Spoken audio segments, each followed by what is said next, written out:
তাওহীদ ভিত্তিক আধুনিক রাষ্ট্র গঠনে জামালপুরে গণমাধ্যম কর্মীদের ভূমিকা শীর্ষক মতবিনিময় সভা অনুষ্ঠিত হয়েছে। বিস্তারিত থাকছে শরীফুল ইসলাম ঝোকনের প্রতিবেদনে। শহরের শহীদ হারুন সড়কে আজাদ ট্রেড সেন্টারে এই মতবিনিময় সভার আয়োজন করেন জামালপুর জেলা হিজবুত তাওহীদ। এ সময় জেলা হিজবুত তাওহীদের সভাপতি আনোয়ার হোসেনের সভাপতিত্বে প্রধান অতিথির বক্তব্য রাখেন হিজবুত তাওহীদের কেন্দ্রীয় সাহিত্য সম্পাদক রিয়াদুল হাসান।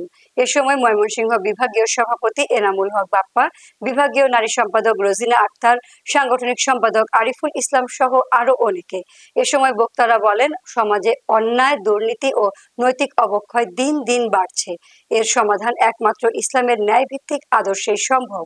ইসলাম শুধু ব্যক্তি জীবনের নয়, রাষ্ট্র পরিচালনারও পূর্ণাঙ্গ দিক নির্দেশনা দিয়েছে। সাধারণ মানুষের কাছে আমরা তেমন কোনো অনেক জায়ান্ট বড় বড় কোম্পানি, গুগল, ফেসবুক, হবে অর্থনীতি, এটা এমন একটা গুরুত্বপূর্ণ বিষয় যে আমাদের এই দেশের টাকা এই মুক্তবাজার অর্থনীতির এই যুগে বিনোদের কথা বলতে পারি। আপনারা রাষ্ট্র ব্যবস্থা সম্পর্কে মতামত দেওয়ার দেশগুলোতে সেখানে মুসলিমদের তেল সম্পদ চলে যাচ্ছে, মানুষ তার দিকে কুদৃষ্টি দিবে না, এমন একটা সমাজ প্রতিষ্ঠা হয়েছিল। সেখানে যে ইসলাম এটা করেছিল মানুষের আর্থিক পবিত্রতা, তো সে বিষয়ে বিস্তারিত বলার দরকার নাই।